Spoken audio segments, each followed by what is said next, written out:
محترم بعض زنانه هغوی خپل خاوند ته د غربت پیغور ورکي، د غریبۍ پیغور ورکي. بعض زنانه هغوی خپل خاوند ته د جسمانی کمزورۍ پیغور ورکي، او بعض زنانه هغوی د زیات سيزونو ډیماند کوي، د زیات خرچي ډیماند کوي.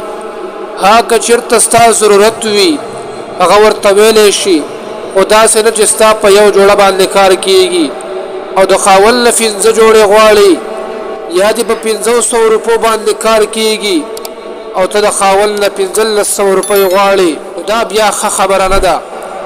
د خاوند په مخ کې چېرته هم داسې مه وایه چې فلانکۍ ښځې سره دومره مال دی، یا دومره سره زر دي، یا هغه داسې ښایسته جامې او کور لري او زما سره هیڅ چیز نشته دی.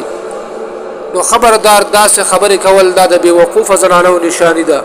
هوښیاره زنانه داسې خبرې نه کوي، بلکې د دنیا نه بې رغبتي پکار ده، د آخرت لپاره تیاری پکار دی.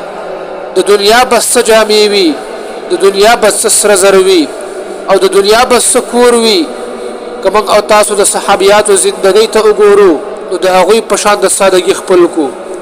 که چېرته ستا خاوند بخیل وي او تاله خرچه نه درکوي نو بیا د هغه نه په پټه هم اخیستلی شي، لیکن ضد به نه کوي. داسې نه چې د پښتو د دې متل مصداق وګرځي چې د واده نه مخکې ښځه صرف د خاوند طرفګار وي او د واده نه پس بیا د هر شیز طرفګار وي.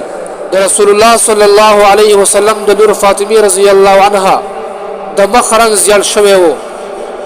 نو کله چې د هغوی خاوند علی رضی الله عنه هغه وکتله نو د هغې نه تپوس وکړو چې دا ولې زیړ شوی دی.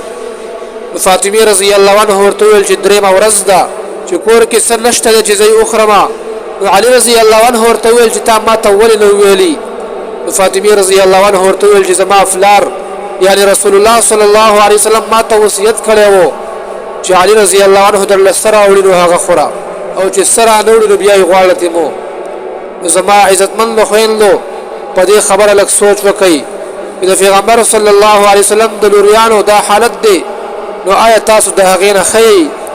او چې ډېره خرچه غواړئ او خاوند سره نه یي نو مجبوراً به هغه تاله بیا طلاق درکوي، نو بیا به څه کوئ؟